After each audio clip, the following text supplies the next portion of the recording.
At the time of this story, I played Division I NCAA basketball at a school, so I traveled a lot, weekly in different cities and states, and my entire life revolved around this. During the events of this story, I was in the early stages of a horrible drug and alcohol habit. Years after this story, I ended up getting sober and joined a program whose name you can find at the front of almost any phone book. I am sure many people reading this are also sober and will understand how we addicts, alcoholics can be. This story is an effort to explain a character defect that manifested from the events in this story that lead me down a very dark path. However, I don't mean this story to come off in a self-pity kind of way. Lastly, I was always a good kid. I was never troubled. My upbringing was very difficult, but I was able to keep an overall kindness in my spirit to other people and almost always did the right thing, or took the high road. When it came to dating, I knew people cheated in relationships, but at the time of this story I always chalked it up to other people not doing things the way I did. I never really thought it would happen to me. I always thought that because I was a 5-star boyfriend, and my amazing choice in women, infidelity would never be a part of my dating journey. I was a naive. I really thought highly of myself and also had a real arrogance like any guy in his early 20s, I guess. The build-up. I was in my junior year in university. I had been single for about a year after me and my high school GF finally broke up after 3 years. I checked that relationship off as my learning experience, and I now knew what to look for in my next girlfriend. The next woman I chose to have a relationship with I would most likely marry and start my future with. I know I was young and dumb and thought I knew everything lol. I had my eye on this girl at my school. We will call her Lisa. I saw Lisa around the collegiate athletic facility, the university team's training grounds, and locker rooms. Lisa ran for the track team and was damn good. The various athletic teams often had parties, and I knew that the first one I saw her at I would introduce myself and try to chat her up a bit and see where it led. Soon enough I see Lisa at one of these parties and we pass each other on the stairs. We make eye contact and she smiled at me. I sparked a conversation with her, and after going back and forth a bit we exchange numbers. We begin the classic American style of flirting where we constantly just hint things back and forth indirectly. We slowly progressed the relationship in this manner for weeks. Sending texts back and forth hinting that we were interested in each other but also playing it cool to not let the other person know we had a crush on them. At the time, she was on a break with her current boyfriend who was a popular player on the football team. She ended up leaving him completely to date me. This should have been a red flag obviously, but remember, I had severe hubris. At the time her leaving him to date me just gave me a superiority complex. I was playing good in sport, and if she was willing to leave this guy for me then she will never leave me for another guy. LMAO, was a fucking idiot. I can't express how much I was into Lisa. I was addictively attracted to her and had that weird feeling of, I can't believe my crush is actually into me too. I really was so drowned and blinded by my crush on her, I missed so many red flags, but our relationship began progressing really fast. Because of this, I didn't really do a proper inventory on why I liked her so much. Fast forward like 8 months later. We are together officially. Lisa has her own athlete's dorm room, but I was a couple years older than her and was working during the summers full-time and part-time during school season and had my own apartment near campus, and Lisa was basically living with me. She even would stay there when I was out of town, which was like 3 or 4 days of every week because we were in season and the team was flying all over the country. Me and Lisa were deeply in love regardless. At the end of the season, one had planned 2 massive back-to-back parties. One was for my teammate's birthday, Friday night, and then my birthday, Saturday night. They just happened to be one day after the other and luckily landed on a Friday and Saturday night. Me and Lisa got drunk Friday night and had some unprotected sex. Lisa kept a period tracking calendar app on her phone. She was asleep and I drunkenly remembered she always marked down in her calendar when we had unprotected sex, so she knew if she should be worried if she missed her period. She missed her period often because she was an athlete. My inebriated brain thought she should put it in her calendar now because we would forget the next day since we were so fucked up. So I woke her up and said, "Can you put in that calendar that we had unprotected sex?" At this point it was like 5 a.m. and we were that 5 a.m. kinda drunk where you're mostly just tired. She unlocked her phone and opened the app, and before she could even do it, she fell back asleep. So I took the phone while it was still unlocked and proceeded to try and figure out how to put it in her calendar myself. Side note: through our entire relationship, Lisa went through my computer and phone constantly. She was very insecure and always had her suspicions. I didn't care that she was doing this all the time. She never found anything because I never did shady shit, ever. Again, looking back at this, it's an obvious red flag I missed. Remember, I thought this girl would never cheat on me. So this wasn't one of those stories where I went through her phone looking for something and subsequently finding it. In this case, I was innocently trying to navigate this damn period calendar while I was drunk, and I was not suspicious at all. When I looked at the period calendar app on Lisa's phone, I saw all kinds of little markers on different days of each month. Each marker was a different color, so I opened one to see what the color coding meant. I saw that red was obviously symboling her period, and then there was also black markers that showed when she had unprotected sex. This is when my heart sank into my stomach. This fucking calendar was peppered with black markers. It looked like a checkerboard with only a handful of red pieces left and all the fucking black ones. There was black markers on dates that I was in a different city playing basketball. I proceeded to open all of black markers going back for our entire relationship. We did not have unprotected sex very often. Maybe once or twice a month. She had written the names of the guys she had unprotected sex with in the notes section of the black markers. There was a total of 4 guys throughout the entirety of our relationship that she allowed to penetrate her raw. Some months there was almost a dozens of those fucking black markers. Sometimes there was 2 in one day. Looking back on this, I wonder if there were more unlisted men that I didn't see, because she clearly only kept track of the guys and times she had unprotected sex. In almost every story I hear of infidelity, it involves the discovery of text messages, being informed by a friend, or the classic coming home early and catching your partner red-handed. I, on the other hand, discovered a fucking well-documented ledger of almost every time she cheated and had unprotected sex. Amongst the 4 guys I discovered, one of them was her ex that she originally left to date me. Cheating on me with him was a common occurrence. There was some other uncounted guy she was also clearly sleeping with him regularly. The last 2 fellas looked to be just a one-time thing, but again, like I said, these markers were just the times she had sex without a condom. So who knows what the true story was there. I sobered up real quick. I proceeded to look through Lisa's texts and calls and found nothing.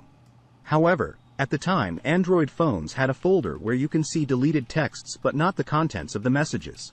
She had thousands of deleted texts and calls, but I couldn't see what they said, but I saw the numbers and did a quick Facebook search and matched one with her ex, in addition to something like half a dozen other random dudes. The worst part was I found 2 of my teammates. One guy the first was actually pretty close with. I just put the phone down after a few minutes. The evidence was overwhelming. The more it seemed to look at the phone, the more my insides began to hurt. I felt so defeated. I can't fully describe the feeling, but I'm sure anyone reading this that caught a significant other cheating knows what I'm talking about. I felt so stupid for trusting her and having no suspicions of her. I couldn't stop thinking about how I regretted all the times that I had an opportunity to cheat and remained faithful to Lisa. I felt like an idiot for not cheating her when I could have. My loyalty felt like a waste. I know it sounds ridiculous and irrelevant to the fact that she was unfaithful. I think I obsessed over that because if I had cheated as well, I wouldn't have hurt so much in that moment. All I could think about was about how much I was hurt. I would do anything to not feel the pain and embarrassment anymore. Question: am I the only one who thought this way after catching their partner cheating? I'm curious about this. I proceeded to leave my apartment and go for a long walk. I had never felt the emotions that were coming up and didn't know how to process them. My ego felt like it was literally dismantled in front of me. I wasn't sure what to do, and I was too embarrassed to tell anyone. My sadness quickly turned to anger. I knew I was gonna get my revenge, I just didn't know how yet. I was seething with rage and wanted to make sure she never recovered from this. My roommate, teammate, and best friend at the Who was sleeping on the couch in my living room. We will call him Bono, an Eastern European kid who stood 7 foot tall and was as Russian in demeanor as you can imagine. He also had an equally ridiculous RL name, hence Bono. Well, Bono called me shortly after I started my walk. I answered and he asked where I was. I asked him to keep this between us and told him what happened. He stays on the phone and goes into my room, and I hear him in his Russian accent yell at her, "Yo bitch, you cheated on Op?" Then I faintly hear her inaudibly say something in the background and him yelling at her to get out of the apartment. After hearing some scuffling, Bono gets back on the line and says, "Yo. She gone, come back and let's talk." I head back home and me and Bono go over what had happened. Things don't get sappy because we are both complete alpha males who both come from cultures where men don't cry, and neither of us really knew what to say or do in this situation. He makes his best attempt to comfort me and says, "Tonight is your birthday, we gonna get fucked up and find you some sluts." Fuck her. I never liked her anyway. Oh yeah, this day was my birthday. Forgot about that part. Me and Bono go out for breakfast. I am still a little drunk. My phone is blowing up with calls and texts from Lisa. I tell her I saw everything on her phone and I can't stand to speak with her or look at her. She keeps trying to convince me to let her come to my birthday party, and I make it clear I don't want her there. She clearly was concerned about exactly what Bono suggested to me earlier when me and him chatted. Lisa's entire reputation and popularity revolved around the fact that she was dating me. I think most people didn't like her in the first place but put up with her because we were together. She knew that if I acted single at my birthday party and she didn't show up, everyone would know something was askew. I think Lisa was more worried about being embarrassed than our relationship.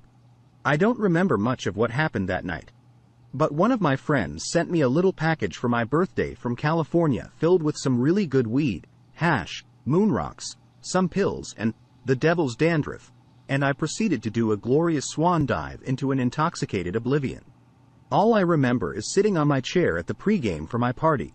There was 2 girls sitting on the arms of the chair, and I still have a photo of that moment and I remember it vividly. We were preparing to head out. I had a few tables downtown at a popular nightclub. The booze and drugs were the only thing that made me feel normal. I had my sunglasses on and clearly had that happy loaded grin on my face. The longer you look at the photo of me on that chair, you can tell I'm hiding a huge amount of hurt. Sitting on that chair, the cocktail of drugs start to take effect. This was the first time I ever used substances not to party, but to feel better. To make me feel normal. I remember thinking, I want to feel this way for the rest of my life. I am never going to hurt like that ever again. With drugs, I have control and no one can hurt me again. Oh, how ironic that turns out to be years down the line. I told my teammates and friends that me and Lisa were done when they asked why she wasn't at the party. I didn't tell them why though. I also didn't show them that I was affected by it in any way and just played it cool. I tried to focus everyone on the party ahead of us. The revenge. So this is one of those revenge stories where it was only half planned. I knew I wanted to get revenge on Lisa for hurting me so much. But I kind of just improvised as opportunities came up. My original kind spirit had died at my birthday on that chair. All my morals went out the window. I never cheated in relationships, therefore I believed I would never get cheated on. I realize now how dumb that is, but that's what I thought at the time. I didn't care what collateral damage I caused as long as my mission to hurt Lisa as much as possible was accomplished. So continued every day of my life with this new selfish mindset. I was sitting at my computer later that next week skimming Facebook when I saw the profile of one of her track teammates on my feed. That's when I had my first vengeful idea. I decided I was going to attempt to get her teammates to bite the bait that I was about to cast out into the water. Though I didn't have proof she hooked up with my teammates, she was clearly trying to hide conversations between them.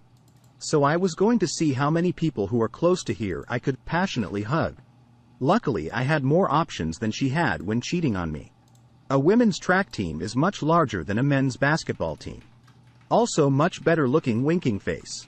Lisa's teammate I originally spotted on my Facebook had a boyfriend, but I thought, clearly everyone cheats, let's see if it's true. I proceed to do the little flirty social media dance with her. You know, the one where I like a couple of her photos, she likes a couple of mine back. I shoot her a message and bam! She's at my house in my bed about a week later. I proceed to do something similar to other teammates of hers. All on her 4x4 relay team coincidentally.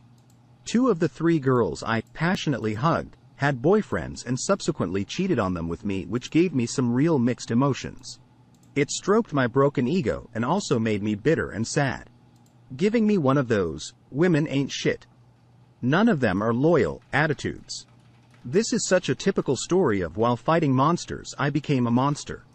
This actually became my go-to strategy because it accomplished two things in my fucked up mind.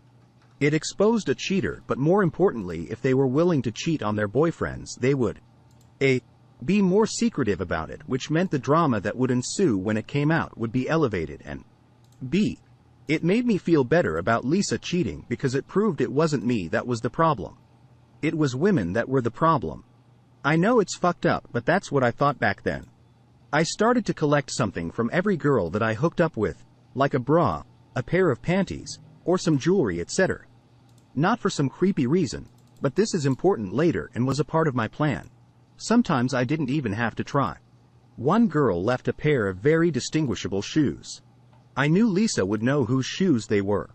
They belonged to the girl that Lisa's ex-boyfriend rebounded with after Lisa and him broke up, which highly upset her because it was her friend.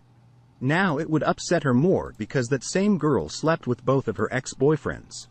I especially tried to collect items if it was something that I knew Lisa could distinguish, like a sweater from the women's track team with her teammate's name on it. After some time I had collected a boatload of shit. After a couple months or so, one of the Lisa's teammates' boyfriends found out about me and his girlfriend, and it started a big, beautiful, dramatic explosion of series of events with her and her teammates. This led to all of them finding out about one another's promiscuity. The drama was massive. Even their coaches had to get involved, it got so bad. This made me feel so powerful in such an evil yet satisfying way. I fell in love with the destruction I was causing. The most awesome part about all of it was that same week, the athletics PR team had put massive posters of me all over campus promoting the next game. They were everywhere. Some of the posters took up the entire side of buildings, so Lisa and her friends had to see me all over campus every day while this drama was erupting all around them. I felt like a triumphant dictator. It was glorious and pathetic at the same time. Their coach even proceeded to have a serious meeting with the compliance department and my team's coaches. My coaches literally laughed at her, saying, "This seems like an internal issue, but OP hasn't done anything illegal or broken any school policy, so there is nothing we can do." This infuriated the women's track coach. Their team had fallen apart. Their national ranking began to plummet. Then Lisa's coach even got in trouble for being caught tearing down some of the smaller posters of me on campus in raging temper tantrum. I loved all of it. I continued to add fuel to the fire, posting photos of me with girls, smiling, being happy every chance I could on Facebook and Instagram. But under it all, I was bitter. I was so deep into my new mindset I had already forgotten the kind-hearted naive kid I used to be. I hated my old self because I let some girl emasculate me. I was so full of self-pity looking back it's depressing. No one really knew though because I played the cool guy attitude in front of people. There was even a girl on campus on one of the sports teams who claimed that she was pregnant with my kid after I pretended to like her the same way I did with all of the other girls on Lisa's team, and soon as we passionately hugged, I moved on. It's a long story, but it turned out she wasn't pregnant, but the news or press that came from that further dug the knife deeper into Lisa's side. I left a trail of women I deceived and relationships I destroyed. I feel bad now, but at the time I didn't care because they were equally at fault in my eyes since they were cheating on their boyfriends or sleeping with their friend's ex. Quickly, girls became weary of me. Plus, I was running out of potential targets. Fuck, I was an awful human being then the way I was thinking, and I was going after girls that weren't even friends or on the track team with Lisa but were just around her in daily life. For example, her classmates and as well as her own family. I even flirted with her sister who was married with a kid, and I almost succeeded. She was down, but her and Lisa's dad found out about it and stepped in and put a stop it all before we could do anything. Her sister was ostracized as the news spread within the family. I wanted Lisa to know I was everywhere and constantly remind her how she fucked up. In my eyes, this was all her fault, and she unleashed this fury of chaos upon herself. She should never have fucked with me like that. Lisa had to take an extended medical leave because of her depression and mental health issues she was experiencing from the whole situation. She was becoming suicidal. She even had to go on medication and lost tons of weight. She began to look extremely unhealthy.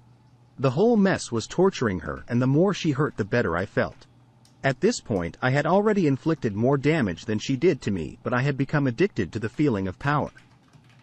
I spent zero time processing my own emotions or moving on from what happened. All I wanted was more revenge, and I couldn't stop. After weeks of ignoring Lisa's texts and calls, she finally gets a hold of me by showing up to my apartment unannounced late at night. She was there to pick up some stuff she left from when she lived there to take home. She was actually a local, and her parents lived close by. She was still on her medical leave and no longer staying on campus, but rather with her parents. I told her I would bring her stuff to her parents' house that weekend, but I couldn't let her in because I had company. Which I did, but it wasn't one of her teammates or friends, unfortunately. I then to take all the items I had collected from all the girls over the weeks. There was probably like 8 or 9 things from different girls, including her teammates, and threw their belongings in along with Lisa's stuff into big black trash bags. I took the bags to her house and then called Lisa's dad. I told him I left her stuff on his porch and to inform his demon daughter. Me and Lisa's dad actually really got along, and he even took my side after Lisa and I broke up. But after all these events transpired, he obviously had a negative opinion of me. 15 minutes after I get off the phone with Lisa's dad, I get a call from Lisa. I answer because I want to hear her reaction to having all these other girls' shit mixed in with hers. She was sobbing uncontrollably. It sounded like that half-crying, half-mumbling thing people do when they are hysterical. She wasn't even angry, just desperately begging me to point to stop my tyranny. I just smiled and baked in the glory of hearing her hurt. I responded, "Why were there other guys in our relationship? You mixed them into our relationship like I mixed other girls' shit into your shit." It's perfect little ironic metaphor. I thought it sounded cool at the time and was real proud of myself. Facepalm asterisk. I later found out from one of Lisa's friends, who knew she was cheating on me during our relationship, that Lisa was convinced I was the one cheating on her because I was always out of town. This doesn't make sense since I was out of town because of basketball, a very legit excuse. Not just randomly on my own accord. You could literally see my schedule on the school's website. I kept in contact with her constantly when I was gone, but obviously when I had practice or team meetings I couldn't be on my phone. But she didn't have the logic in her brain to figure this out, I guess. I assume it's just an excuse she made to protect her insecurities about the whole fiasco or to keep face with people who knew she was cheating. Months go by. Lisa comes back to school from her medical leave and we bump into each other at the physical therapy center in our athlete facility building. I see this as yet another opportunity. It had been a while since I did something that hurt her and I was still hungry for more vengeance. I proceed to pretend like I want to rekindle things with her. She is cautious at first but eventually bites after about a week. We start to mend our relationship. We proceed for about a month, but I wouldn't call this a relationship. I forbid her to have any male friends, nor is she allowed to go out and party with her girlfriends. I also need full access to all her accounts and her location at all times. It was more like a hostage situation. It gave me a sense of control. Meanwhile, I'm not being faithful at all. This was my plan all along. Finally, she finds out about me sleeping with a girl in one of her classes and we have a nasty breakup. I told her that she literally knows what it felt like to be me when we last dated. Yet again, I felt triumphant. It was just another chance to hurt her and I did. After this, we don't speak for years. I graduate university and move to Central America. She messages me while I'm there about a year after I moved and about 2 years after we last spoke. At this point, my life has become that of a real degenerate. I was doing copious amounts of drugs on a daily basis and about 75% of my life was involved in some sort of illegal or nefarious activities. But I still blame her for me becoming the dark soul that I was and taking no responsibility for bitter immoral nature. I hadn't had another relationship since her and always had trouble because I couldn't trust a woman in any capacity anymore. Even after years had passed, I saw this instance of her messaging me as yet another opportunity to hurt her. We begin to talk as friends and even getting flirty with each other over Facebook Messenger. Mind you, there is literally many countries, states and an ocean between us at this point. I was planning a trip back to my old university to visit some friends. However, I told her was different. I explained to her I was moving back to the city for a new job I was just offered. We decide to meet up when I get back and see if there is anything worth saving between us. I had put on my best acting hat and try to seem like I've put our past behind us. However, I'm just as vengeful now as I was years ago. She's finishing up her last year at university and I make the trip back to the USA. I meet Lisa at a coffee shop when I arrive. We spend the entire night together. From her point of view, it really looks like we had moved past our differences and what happened. We could actually work things out. However, I'm not moving back obviously like I told her. I am only stay 2 nights. She doesn't know this. After hooking up a few times and spending 2 days together, without mentioning anything to her about me leaving, I pack my things and get back on a plane back to Central America. I blocked her on all my social media and communication outlets. This time I could only fantasize about what happened to her when I disappeared after she thought I had moved back and supposedly was ready to give our relationship another try. This time, however, it wasn't as satisfying as my previous plots of revenge. My drug habit and lifestyle only got worse every year. 3 years later I was hospitalized and almost died because of my extended drug use. I was never sober a full 24 hours after that day that went through that fucking period calendar. Looking back, as much pain as I might have caused her with my vengeful life, my new identity that consumed my old one was so tainted with a dark spirit at heart. I think I honestly did more harm to myself with my actions and led me to down the road where I had no morals anymore. Though I spent the entirety of this story telling everyone of how I kept getting revenge at my ex for cheating on me, as satisfying as it was, I wish I would have spent an equal amount of energy healing myself from the incident. If anyone reading this is experiencing the pain that comes with cheating, a good revenge story can bring you some satisfaction, but I hope you don't make the same mistake I did. Rather spend more time healing yourself from the hurt and moving past it. The revenge won't heal you. It will be a separate journey but could distract you from putting yourself back together. Luckily, I got sober and am sober now 4+ years. I even had another girlfriend of 2 years cheat on me before I got sober, but this time I didn't take revenge. I spent my time healing. I changed and only focused on myself, and that was way more satisfying than the revenge I got on Lisa for cheating on me. Now I'm married almost 2 years to a woman who is sober, and man, do I have a good life. I have a dream job and a dream marriage. Thank you everyone who read this.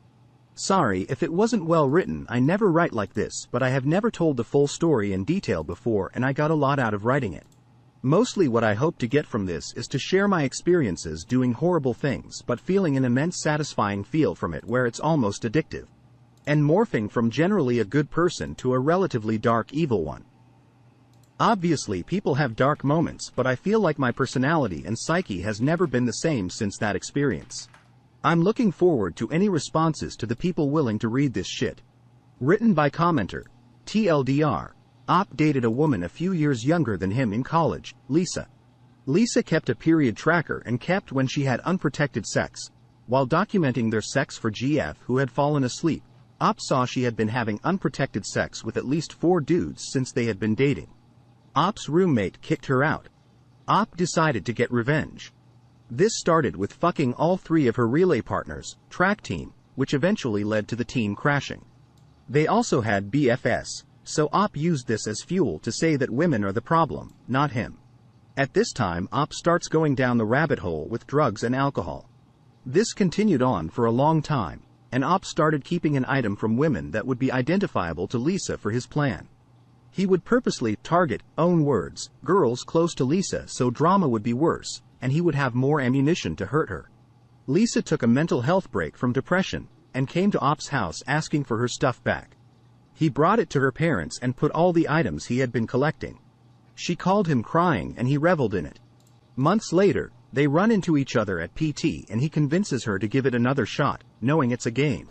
Knowingly holds her hostage, no guy friends, no parties, no going out, all while cheating. They eventually break up. Years later, Op is contacted by Lisa and says he's moving back to their country for a job. IRL, he's going for a 2-day visit. And basically catfishes her into trying to date him again. They meet up and hang out the whole time. He then packs up and leaves without a word to hurt her again. After this, Op goes down a bad road with drugs and alcohol, ends up in the hospital, and has another GF cheat on him. He did not take revenge on her. Op is now married, and has a good job and has, presumably, been clean. He is also aware of how toxic it all is. I think that's everything.